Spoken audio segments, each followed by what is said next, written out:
that's a nice segue into some themes, since you brought up some.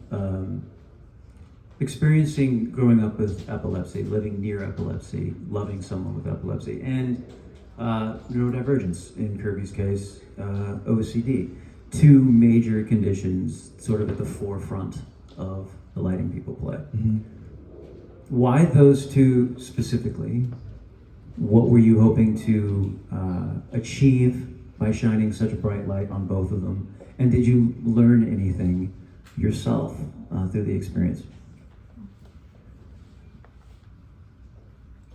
Growing up with an epileptic brother was very challenging. I shared a room with him when we were growing up, and he used to have grand mal or tonic-clonic seizures in the middle of the night. And the way that it was handled mostly in my family, which was very, Long Island, working class, Irish Italian, 6 kids. My dad was a fire captain, was very sort of like, just shut up and deal with it. He has seizures in the middle of the night, he wets his bed, he falls out of bed and knocks his head on the floor. Just shut up and deal with it. What do you want us to do? And so I always felt like I was cut off from having any other experience of epilepsy, aside from it's just another thing that we have to deal with in a big family. Later in life, after we lost Matthew, and I had time to contemplate it, grow into myself more, and become stronger and more confident as an artist, I started to wonder what I might be able to offer about my experience growing up with an epileptic. I haven't read any books about epilepsy. I haven't seen any TV shows or movies about epilepsy. I can never find it anywhere. I could never see myself reflected in anything. There's this incredible quote by the great Toni Morrison where she says, if there's a book in the world that you need that doesn't exist, you have to write it. So that was the exegesis for writing this book. It's like, I'm going to explore epilepsy through the eyes of theater kids, because that was a framework I knew I could explore with a lot of truth and a lot of hope and a lot of creativity and a lot of fun, because I know that world. So the epilepsy thing is hard. It's hard. It's really hard. We lost Matthew in the summer of 1997. He had a seizure where he broke his neck and he died shortly thereafter. And I have been pissed off about it for 30 years. Really pissed off about it, but less so after this book has come out. Because I feel like in this book, I found almost like a new manifestation for him. Like he's not, like his spirit in my mind is not left lingering, and it's not sort of living in like a dark place anymore. Even though Baxter is not my brother and I'm not Kirby, but there are definitely, reflections of us in the two of them. But to be able to use creativity and especially theater to crack open this particular thing has been transcendent. I still can't even believe it. And I always felt that, when he would have seizures, I always kind of felt like there was something in the room. It's hard to describe, but I would always feel like, I don't know, like there was something in the room, something sort of ghostly, or like an invisible door to another dimension or something. But again, I never felt like I could explore that, because there's so much stuff you have to do, right? Like if he wets himself, I have to change him. If he falls out of bed and he's knocking his head against the floor, I have to make sure he doesn't swallow his tongue, right? I have to do all this stuff, and so all the other stuff about it disappears. But later in life, I started to wonder a lot about epilepsy, what it is, what it means. And it talks about it a little in this book, that there's, in a lot of native cultures, they would perceive epileptics as people who were gateways to spiritual energy, either stopping evil from coming through or interpreting signs from spirits. And that kind of stuff, that's really cool. That gave me permission to put a kind of a magical element into this book.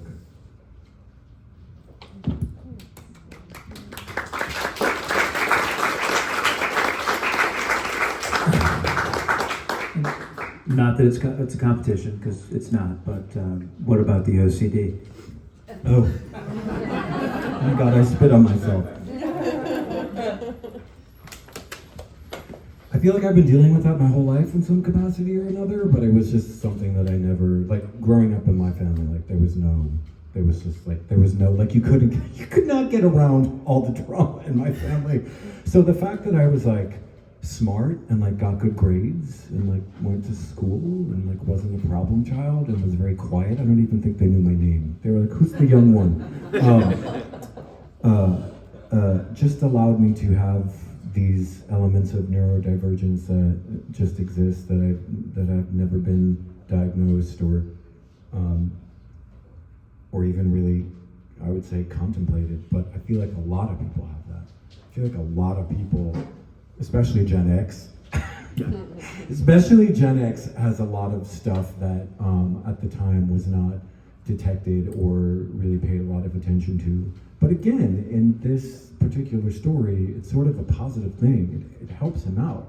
It helps him to have this outlet to like arrange things and try to feel like he has a little bit of control.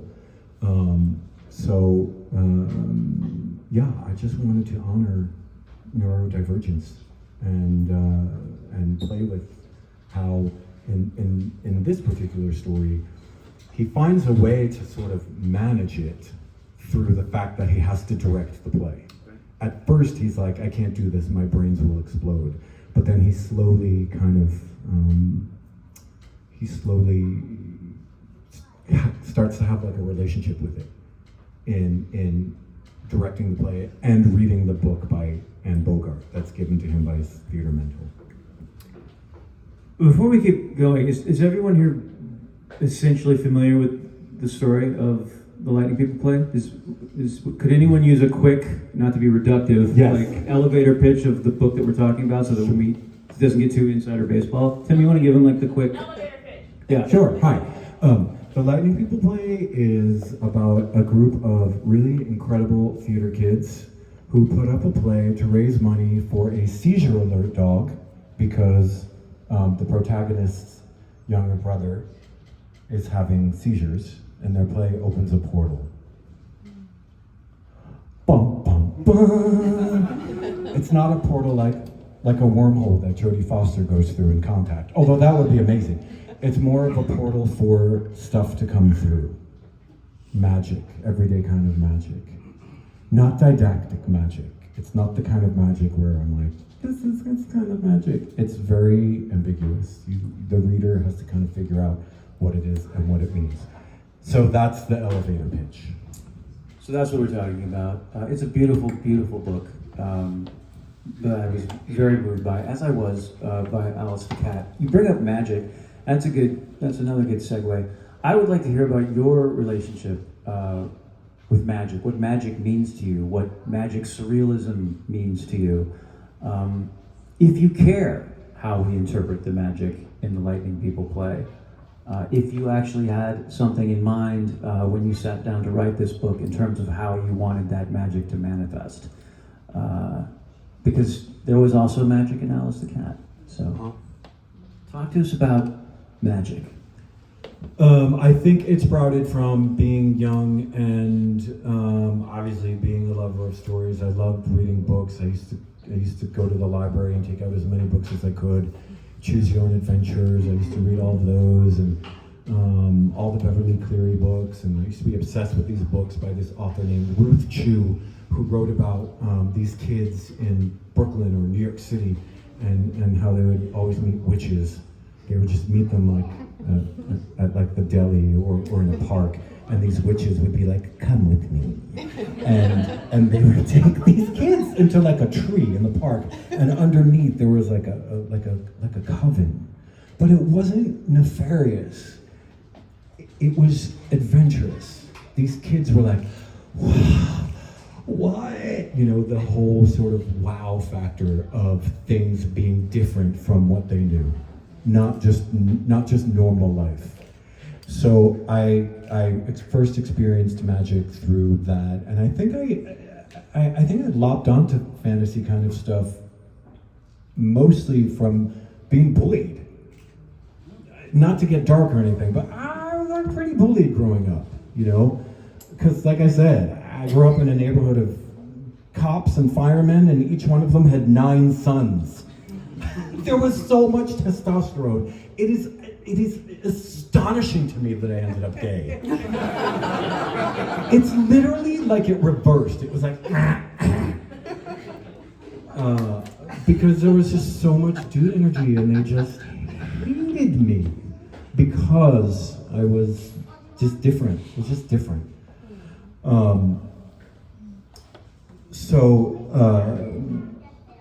Magic was like escape. It was like fantasy. It was like, there's got to be something else. There's got to be something else. And the more stories that came out that made that magic more real, more a part of our world, our lives, the more I felt comfortable in my own skin, right? Obviously, you know, in our time, in our era, Harry Potter is a really big one. I have a lot of problems with the author of the Harry Potter books and the way that she treats people. But that's a larger discussion in terms of how you have to sometimes separate the author from the work that they do. Those books got an entire generation of people, of kids reading, so that's amazing. And they were attracted to that magic, that it was presented in a way that was possible. Like it made the unreal possible. Theater kids. We were both theater kids in very different parts of the United States of America. Yeah.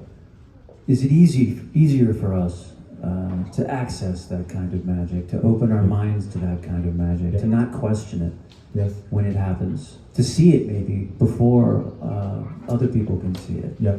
Does that feel intrinsic to the way that we're wired? Yes, there are so many people here who can attest to this. Yes, there's so many actors and creative people here. You know this. You have direct access to it.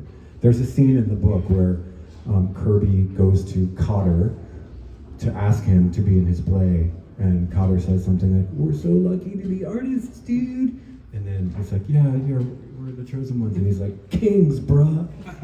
And I love that. It's like, even at this young age, they kind of know that they're special. But yeah, we have access to something. When you're an artist, you get a key. There's a lot of nostalgia in this book for those of us who decided early on that that was the path that we wanted to take, and then finding other people who shared that desire. Yeah. Finding a sense of belonging at such a difficult time when so many things are happening inside of our bodies, when the world is changing around us, when our hormones are going crazy. To be able to look around and see 4 or 5 or 6 or an entire cast of people that are bonded by this overarching idea that, hey, we're going to be okay because we believe in storytelling. It's a very real thing. And so I guess the question for you, you didn't have to make these theater kids. There could have been, it could have been any number of things that they did to raise money for this dog. Specifically choosing theater kids and producing a play, is that a way for you to stay close to such a huge part of your life? And as you're writing about theater kids, and as you're crafting a play within a book that felt very much like something we could have seen in the experimental theater wing. Yeah. what does that do for Tim, the performer? Did you finish this book and want to go run and jump on a stage? Yeah, I wanted to kind of see the play that they put up in this book come to life somehow. Like I said, how I wanted to find a framework to explore epilepsy that would end up with it being hopeful. theater just came to me as something really hopeful. Theater's always been a very hopeful thing to me. Theater was sort of a savior to me, and I think so many people in this room. You know, I had somebody come up to me when I was 11 years old, one of my teachers, and say, "I want you to audition for the play." And I was like, "The what?" I didn't even know what that was. And I went into this room with no prior knowledge at all. That I could sing, that I could act, and I could dance. And I could do it. And they gave me the lead role on the spot. And what was so amazing about it was all of those bullies that I was talking about earlier, they hated this. And so for me, it was this was when I was like starting to get into I saw pictures of Robert Smith and Susie Sue, and I was like, who are they? What? You know, and it was getting into this rebellious or sort of punk part of my personality. And so for me, theater was always, from the get-go, an act of resistance because it pissed those people off. It made them angry that I was up on a stage having a good time and telling stories. So it was joyous. It was always a joyous thing. And I just always thought, like, how, you know, when you're putting together the framework of a story, the framework of a book, you got to think about the people more than the plot, right? It's got to be about a person and what they want. And in this case, his want is very strong. He wants to save his brother. How? What's the next thing? He uses his skills as a little thespian to do it. And I also wanted to say, you know, I wanted there to be like a theater program at this particular school district. That was amazing, right? Like how Hogwarts is amazing. When I saw Harry Potter, I was like, why aren't other schools like this? I mean, I know it's magic, but still. So this, you know, the guy who presides over their theater program is a working actor and director, and he really loves these kids. He's a grown-up theater kid himself. So their program is really strong, and it means a lot to them. So it makes perfect sense that this is how Kirby would go to solving this problem. He also relights his teacher's fire by the end. Which, oh my God, so great. Yeah, which I also think is, you know, when you dedicate your life to art and you're into that 25, 30, 35-year run, things can look and feel very different than they did when you were a kid and the world was full of endless possibilities. And I love the fact that he saw something in this child that reminded him of why he had given the last 30 years of his life to theater. Because that's a very real part of our lives. You know, those gut checks in the mirror. Like, am I still doing the right thing? Like, am I making any difference whatsoever at all? That's very real for us. Yeah. I deeply appreciated that element of the book. I want to talk about nomenclature, specifically the way that you use it in your writing, because I feel like just about every time you introduce a new character, a new location, food, an organization, someone in the book has a different name for it. This is very much a part of what you do. I want to know where that comes from. I want to know if you do it with Paul at home, if you rename everything in his closet. Like, where does this come from? What is the genesis? Just being a writer, you love language. I love words. I love sentence structure. I love poetry. I love the sounds of certain words. There's this is sort of a little bit of a tangent, but for those of you who don't know, I work as an office manager in an architecture firm, and every month we get the bill for the health insurance, and you know, the Blue Shield health insurance, and it's got the pages of, you know, the plans and the money, but the last like 6 pages of the bill, front and back, are all that information written in every single language on the planet. And I stare at it. I'm like, look at the symbols, like for Chinese and for Korean and for Japanese and Arabic. I am obsessed with that kind of stuff. I mean, it has been a dream of mine to be polylingual. I think the most perfect job for me would to be one of those interpreters who goes like around the world and knows every language, with like some kind of famous badass diplomat spy who's like has to interpret every language on the spot. So I have this fixation with the fact that there are so many languages on our planet, and most of us know one or two of them. And then there's also like animals communicate too, and they have their own languages. Our dogs have their own languages, birds have their own languages, animals languages. So I'm really enamored of this notion of how we communicate. And as a writer, you kind of want to play with language. And so I think I'm just playing with language. And with kids, you can kind of, have fun and kind of play with some slang. Which I've read a couple of reviews where people were like, the slang in this book is ridiculous. I'm like, why does everything have to be the same as everything else? You're allowed to do interesting things or make up words or have somebody who just kind of sees it differently. He names things as a way to relate to his environment, you know? He is dealing with some tricky stuff. He grew up with two dads. They lived in Texas, for fuck's sake. Excuse my French. I'm really sorry if there are kids here. Sorry. They had to basically escape Texas because of the homophobia there. So he, he's had an interesting time of having to accept, his life as the child of gay parents.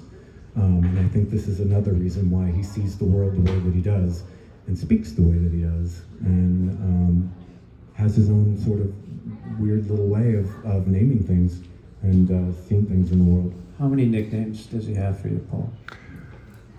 You don't have to tell us what they are. We do have a lot of nicknames. There are a lot of nicknames. Gertie has about 17 nicknames. Yeah, sometimes they kind of get interwoven. So Gertie's and mine, yeah. Gertie has a lot of nicknames. For all the other writers that are with us, before you start asking questions, so I want to turn this over to the group pretty soon here. This is your second book. I think this is an opportunity to talk to other writers who have published or writers who want to publish about the difference between the two experiences that you had, publishing Alice the Cat and publishing The Lightning People Play. What you learned, what you found edifying, what you didn't like, what to look out for. This is the business question.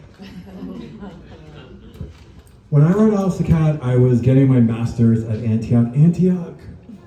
Yes! I was getting my master's at Antioch, and I was in a program where I just felt really safe and really, I don't know, it was like going through a midlife crisis at the time, like I really was.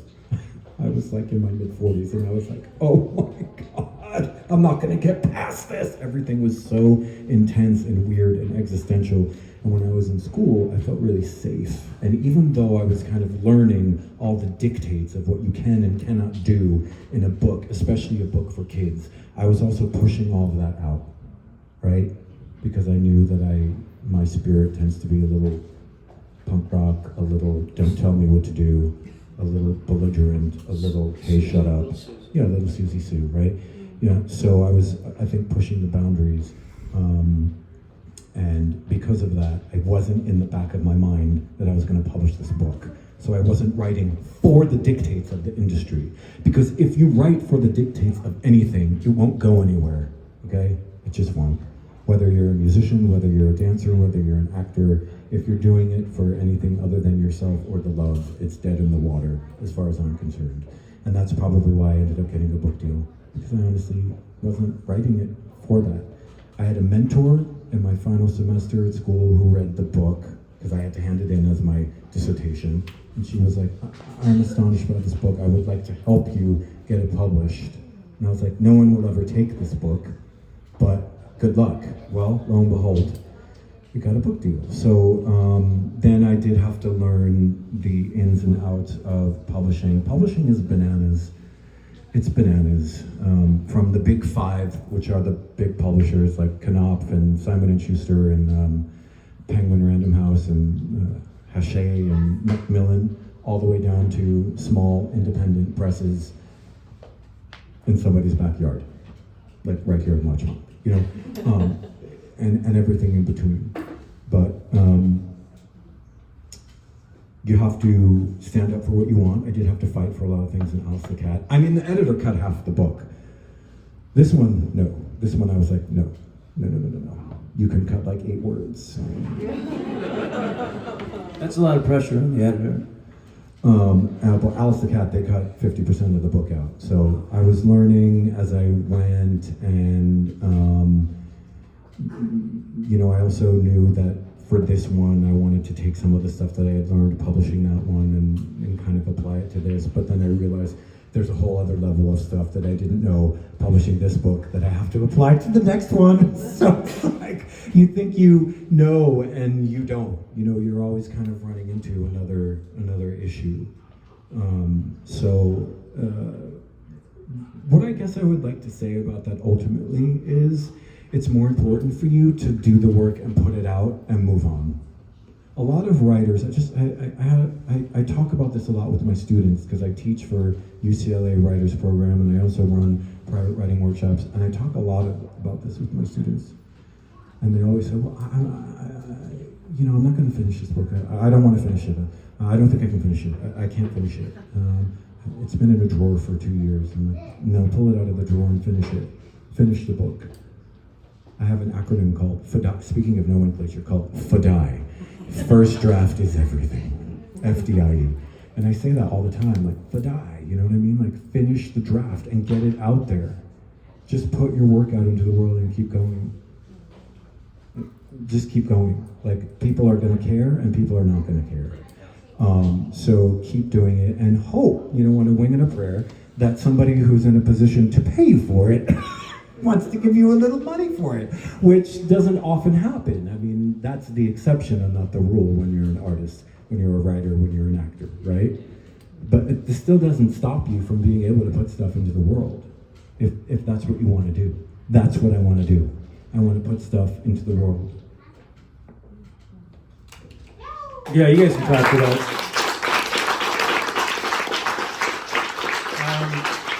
Fun fact, of the 8 words that the editor removed from The Light of People Play, 6 were death fart.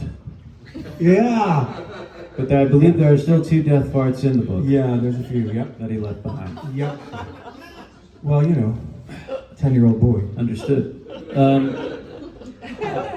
I would love to hear from any of you that have questions about the book, so I'm not gobbling up all the oxygen. Let me just check in with our audience to make sure that we're not using up your time as well. Does anyone have something they'd like to ask Tim? I'm just standing up for a minute because I'm old and I hurt. Good. Dan G? Dan, you got a question? Yeah. One thing I really liked is the fact that you mentioned the connection, how the same settings, you know, the Weirville with Alice the Cat and this. So, I didn't know which one you wrote first, because this is just, it's intermingled and scattered so well in this. I also wondered if Bailey is like the way you're preemptively answering some of your critics. I thought that was a very creative choice. Oh, okay. And also, you also write about anger in such a way, both books, Tess and Kirby, that's I'm not really familiar with, but it's so visceral. And I just wonder if that's something you like exploring. The question for anyone that didn't hear that is visceral anger something that you like to explore when you're writing, and also was Bailey a character sending a message to your critics preemptively? Yeah, and he also asked about Weirville. I created a fictional town called Weirville for Alice the Cat in the vein that Stephen King created Castle Rock, and Stranger Things has Hawkins. I remember at the time I was like asking one late night during residency, like, why are there no new cities? Why does America have no new cities? I'm genuinely curious about this. And I thought, okay, well, what would that look like if you were to create like a new, like a subtropolis, like a mixture between a small city and a suburb, kind of like Los Angeles. Los Angeles is weirdly not a city. Like, Paul and I live like in the woods. You know what I mean? It's so it's sort of weird that we don't have any new cities, and so I wanted to explore people who created a new city, a new suburb in the years following September 11th. So that's where Weirville came from. And then I was looking all over the maps of where I wanted it to be. And I found this weird, expansive stretch of land on the border of Pennsylvania and Ohio, north of Pittsburgh and south of Cleveland, that's basically just like an epic, resounding, huge hunting grounds. And I was like, well, that's it. I'm gonna wipe it away from being a hunting ground, and I'm gonna put Weirville there. And also that it's like on the border of these two places, so that I think places that are on borders allow for magic and sort of weird energy. So that was the exegesis of Weirville. Bailey Libra is a character who shows up in a, not to give too much away, but there's a scene where the kids do their play, and before an entire assembly of 8th, 9th, and 10th graders. And they have to sit in front of them while they basically ask questions and rip the piece to shreds. And the kids have to answer to it. And Bailey says, who do you think you are writing this? It's incredibly irresponsible of you to put a play into the world that's not saying anything. And they're like, actually that's not true. You know, Ellie is the one that says, I think writing a play about love in action, about exploring a way to help somebody who has a medical crisis, is saying a lot. Like, you see them stand up for their art. That's what that scene is about. Yeah. And that was so fun to write. Oh my God. Oh my God. And when Will conquered it in the audiobook, that was the scene I was most nervous about. And when I heard him do it in the audiobook, I was like, yes, yes, yes! It's so good, because he has to go in and bring alive all the different characters in that scene. A bunch of different kids who have different thoughts and feelings and questions about what they saw. Some of them are fellow artists and some of them are not. So that was an opportunity to also let them have the experience of how they're being received. So it's a little meta, right? Because the reader is just... I didn't understand that.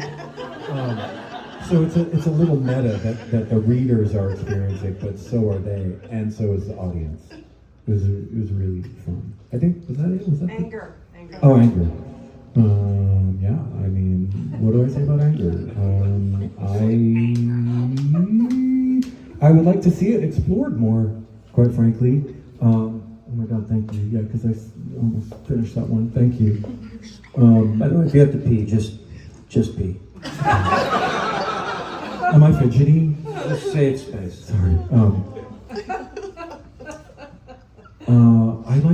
I like seeing anger explored in stories more. With Alice the Cat, I wanted a young girl to be really angry, and I mean really angry. She punches things. She punches walls. She kicks things. She's mad, but I mean, she lost her mom. Okay, and I don't know any of you here who lost a parent when they were young. I did, and I've been really mad about it. And I think you have to express anger in healthy, hopeful ways. And that's what Tess does. And in this piece, Kirby's really angry about the fact that his dads have separated, and now his brother has epilepsy. He's like, what?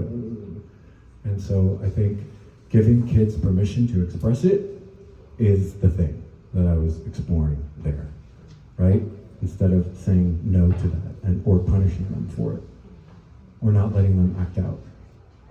And at least Kirby's anger in this book is, I would say, pretty eloquent. Like, he knows how to deal with it. It mostly comes out in confrontations with his dad, where he wants answers, and he's not afraid to try and get them. It's not like he punches his father in the face. He doesn't. Well, he does. Oh, you tricked me there. Spoiler alert. Yeah.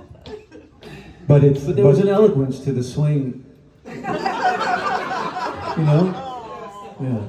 There really, really is. I have to say, there really is. And when you guys come to that moment, let me know what you think about it. Yeah.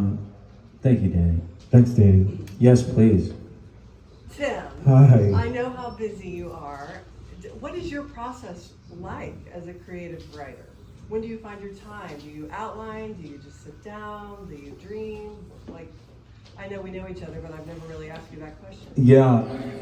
I think Paul can attest to this. I'm an early riser. I don't need a lot of sleep.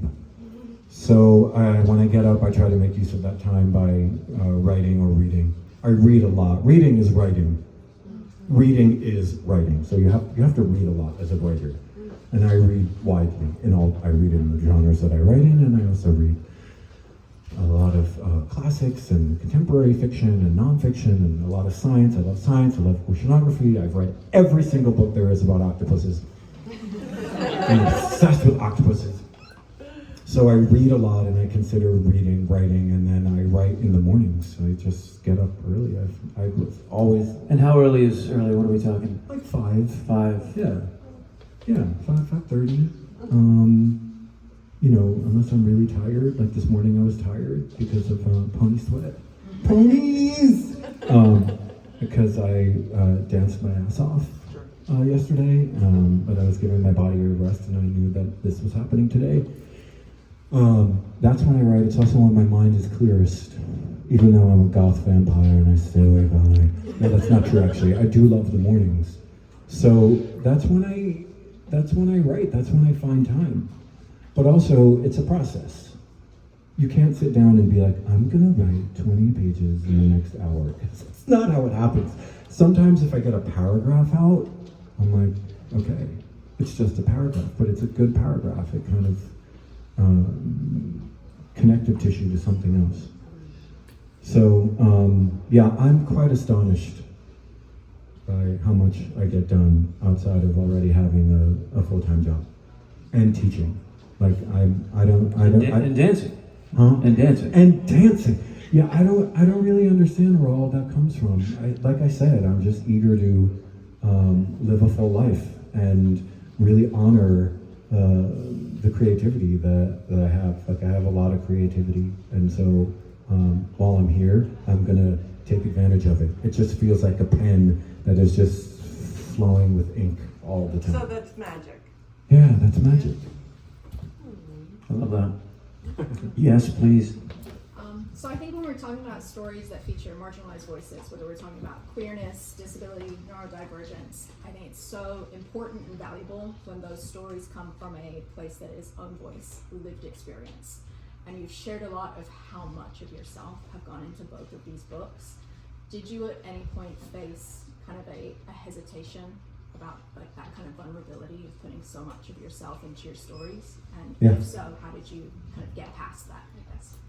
With Alice the Cat, I wanted to explore losing my mom when I was young. It's based on something that really happened, which was that I came home from school one day after my mom died, and our family cat that loved my mom and whom my mom loved was darting out into the street when cars went by. And I was like, what the fuck?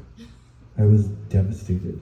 And I was like, this animal is the only person in this family who's feeling what she should be feeling. And I buried that. So shortly after that, the cat disappeared forever, and I never knew what happened. I don't know if she succeeded in getting herself run over or just walked into the woods to die. I mean, pets have a very interesting way of dealing with emotion and mortality. And years later, it's just kind of, the question kind of popped into my head, like, whatever happened to that cat? And I was like, no. Well, that became Alice the Cat. So that was an exploration of how you deal with loss when you're a kid, when, it's not something that's taught to you. You really have to face all of your feelings. So it was very vulnerable, but it was also so hopeful, that book. Like, the other thing about that book that amazes me is it's so goofy. And I wanted to counterbalance the darkness with a bunch of these like goofball kids who are based on things that I loved growing up. The Goonies, Stand By Me, right? There's a little Alice in Wonderland too, with the ridiculousness of Alice in Wonderland.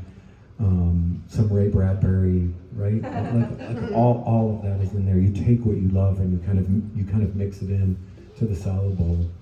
With this book, yeah, like I said earlier, I wanted to see a book in the world that explored these things. Like, it's empowering to theater kids and to people who are creative, and that's what I wanted. And I wanted there to be some exploration of epilepsy.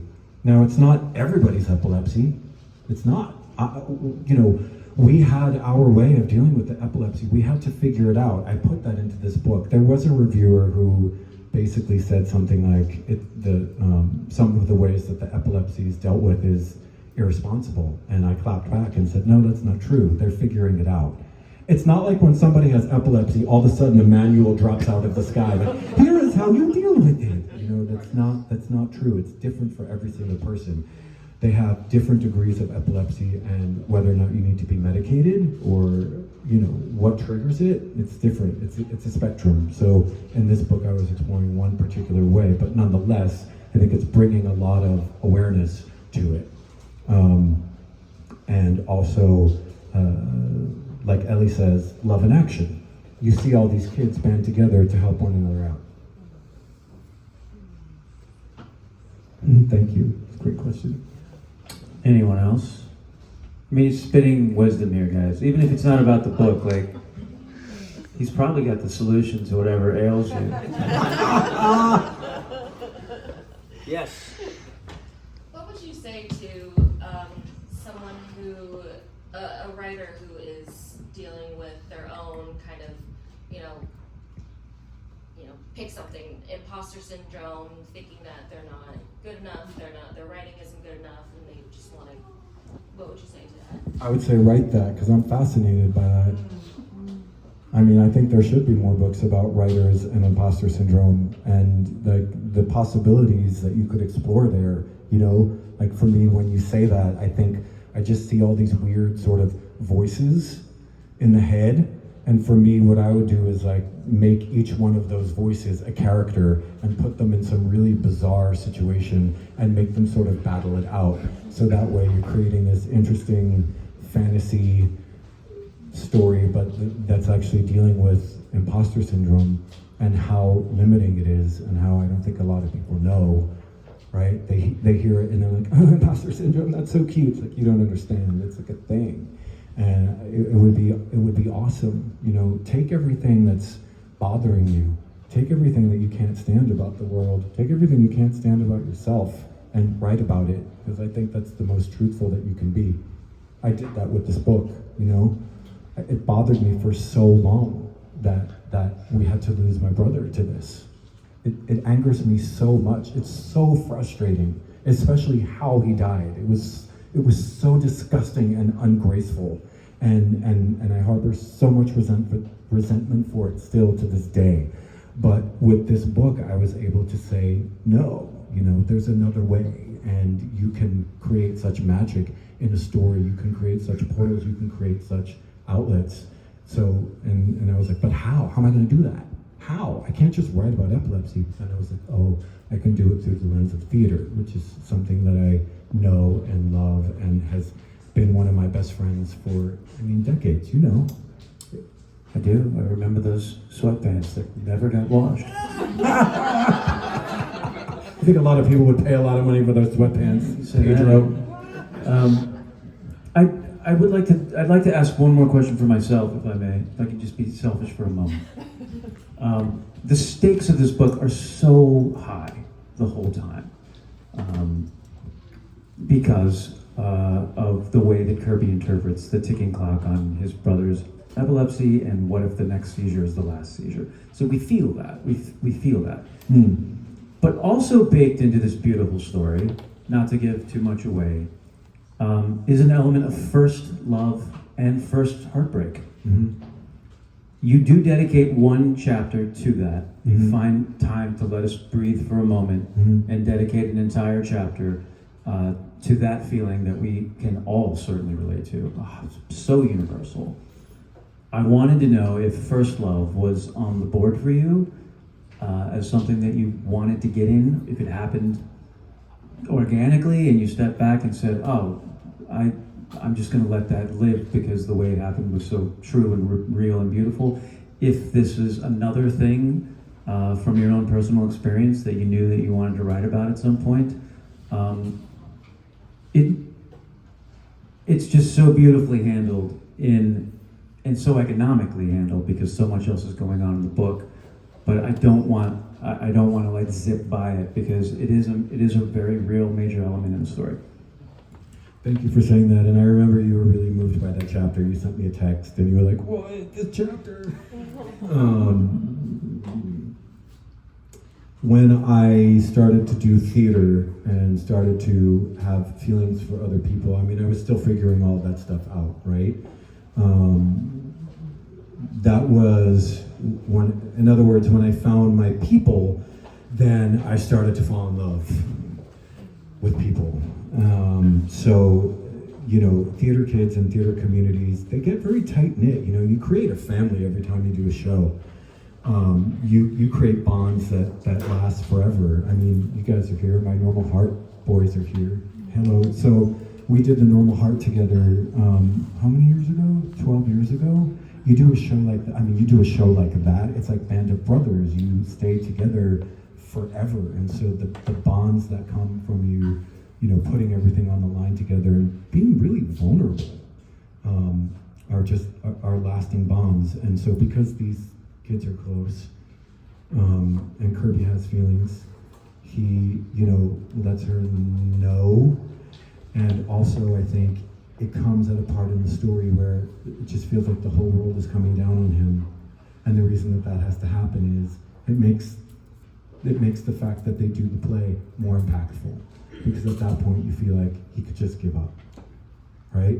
So you want to always kind of build that tension into a story. One of my mentors at school, Carrie Madden, the great Carrie Madden, used to say, "Put your protagonist up in a tree and throw rocks at him. It's the only way the story is going to have impact." And I remember hearing that and going, "Oh, rocks, yeah, right?" So And that's also learning that there are different types of love, you know, even at that age, that can still be lasting and impactful. But we don't. But we're so young and we're processing it. We don't always get the benefit at 11 or 12 of someone that we feel like we would throw ourselves in front of a locomotive for saying, "I love you," not like that. But I love you, and I will always love you, and you can always depend on me. And like, what a lesson, Yep. you know? Yeah. Ellie proves herself to be very much a soulmate to Kirby. You know, the love that she feels for him transcends them being in any kind of a relationship. So cool. That's also in there, you guys. That's also in this beautiful cake, this beautiful purple cake. Is there anyone else? Yes, in the back. What would you say your process is like for writing in terms of the perspective of children as opposed to writing them as adults? They have different inner dialogues, different monologues, that kind of thing. What was the difference in thought process and how did you kind of immerse yourself in being a child as opposed to the perspective of an adult? Did everyone hear that? I think that, so I very much feel like a kid myself, so it's not easy, it's not difficult for me to tap into that energy. I actually really like that energy because those voices are, for me, they're very alive and I can kind of play with them and be very truthful and very twisty, turny, and also kind of give them permission to have feelings and experience things. And again, as I was saying earlier, I just think it's sort of an Arrested Development thing. And it's just a part of me that's stuck in that age group forever. I think because of the stuff that was happening to me at that time, dealing with my brother's epilepsy, dealing with losing my mom. So maybe it all springs from a voice in the past who is still with me and is a bit of a wellspring of creativity. It's not a voice that ever fails me or ever lies. Oh, that's good. A voice that never lies. Yeah. He's weirdly, that kid in me is wiser than I am now in my 50s. Yes. I know your brother will always be with you. And putting down that personal feelings of loss. And has this book helped give you some peace? Yeah, I think it has. Yeah. It's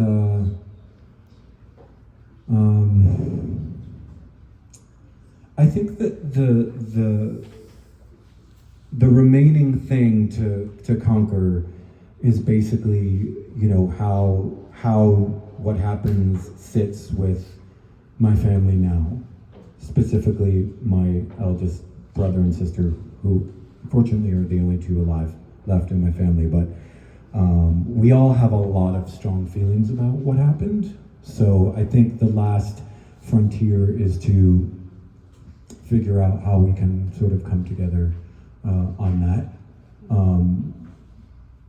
I didn't necessarily think that writing this book would make amends with them as far as this was concerned. I don't even know if they'll read it. I don't even know if they can read. I didn't say that. That will be erased from any videos. I'm sorry.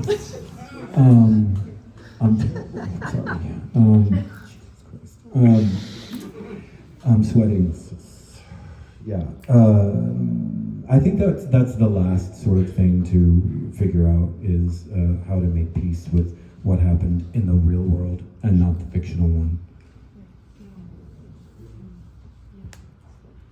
Would we perhaps like to hear a little bit of the Lightning People play?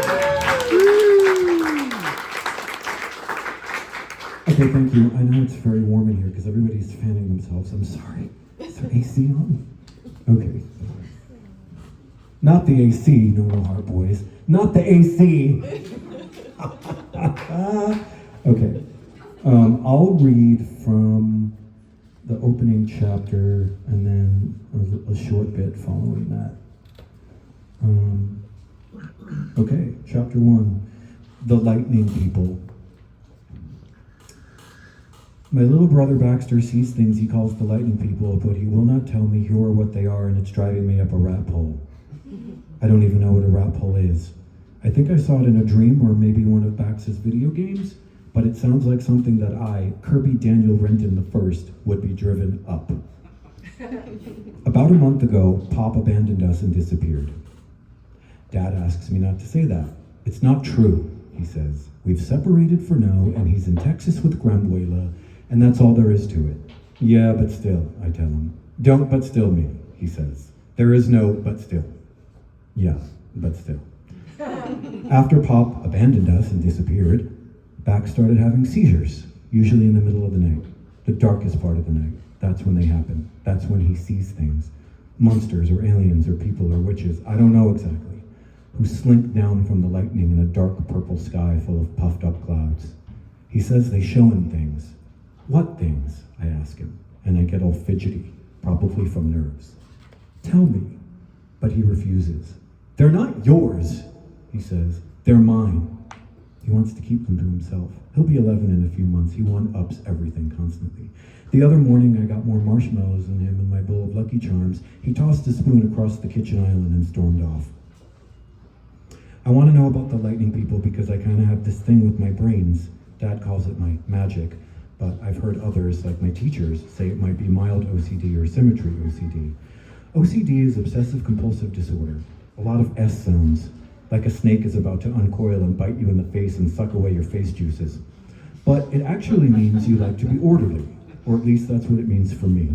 For some people, in severe cases, it's pretty high key, as in buying 250 toothbrushes and throwing them out after using them for a millisecond because germs get on them, so you can't use them anymore. A millisecond. We saw the doctor about this years ago, but I'm not diagnosed. He told us that if it was not impeding on my day-to-day life in a negative way, then not to worry. It could be OCD or something else, or a million other things. Or it could just be me. I organize stuff. Not just books and boxes and junk drawers. It includes people and feelings too. I see people's feelings as if they were colors, and I want to organize them. Feelings look like colored pencils that need to be put next to each other in the right way in the colored pencil box. When I see colors, I move them around. No one really knows about this stuff. No, I mean, my best friends, Rockford and Ellie, know, but they're all whatevs. We love you. And Thaddeus Krasinski, he heads up youth theater, our theater club at Weirville Junior High. And yes, we call it Youth Eater all the time. Theater, R-E, is the act itself. All theater, E-R, is the space where it happens. Krasinski is very particular about that R-E versus E-R spelling thing. He knows about my brains because I told him after I rearranged the plays and books on the shelves in his office. Beige, blue, green, orange, purple, red, white, yellow, alphabetical by color, colorbetical. I need to know that the lightning people are not going to hurt my brother, but it's hard to figure out because I can't go up inside his brains while he's having the seizure. Doctor of brains, that's the neurologist dude, told us that the electrical pathways in the brain get mixed up for epileptics. That's the condition that causes seizures, epilepsy. So Bax was placed inside a monster x-ray machine that looked like a giant robot butthole so Dr. Brains could figure out what was going on. He said Bax was an anomaly for being able to remember anything that happened during the seizure. He said that was not normal at all. Usually people go unconscious. All I wanted to know, and all I kept asking was, why? How could this all just happen? What is it? Where did it come from? Why did it pick Bax? Stuff doesn't just happen. But the doctor said, well, yeah, actually, it does. So I told Dad my theory, that it's his fault Pop left. Hear me out. Pop is Bax's favorite person in the whole world, and the fact that he could leave us, leave Bax, is what made his brains explode inside his head, and that's what's causing the seizures. So after I told Dad this very wise theory of mine, that it was all his fault, he grounded me for the summer. Okay, a few weeks, maybe 3. But it felt like the entire summer, because during summer, when you're free, every day is a huge day. And to have 21 of them robbed from you for telling the truth, it may as well have been the whole 75. Drove me up the rat hole, I swear. And now Bax is changing. I see it. He's growing younger. Bax has always been the smartest kid in any class. He likes to dress like a professor. Dad and Pop would buy him suits and nice shoes to wear to school. He doesn't like to look like other kids. He likes to look like Charles Xavier from X-Men. He's always put together, even though he's a little maniac and plays football and freeze tag during recess. In the suits, we're used to this, how dirty he is when he comes home, so we don't worry. And other kids think he's lit. The nice ties and his big expressive eyes and his shock of hair combed nicely with pomade. But ever since Pop abandoned us and disappeared, and Bax's seizure started, he now wants to look like a stick of fruit stripe gum. He wears t-shirts with colored stripes on them, bright sneakers, and his hair is a mess. He looks normal. But if this is normal, it's the weirdest normal ever. And the real question anyway is, how do I get him to tell me about the lightning people? I need to know who they are and what they want. Here's the thing, I won't let anything bad happen to Bax.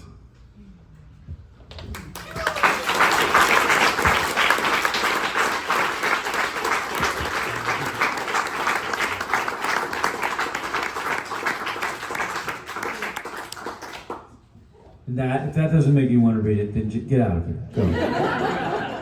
Nobody needs you here. It'll get cooler if you leave.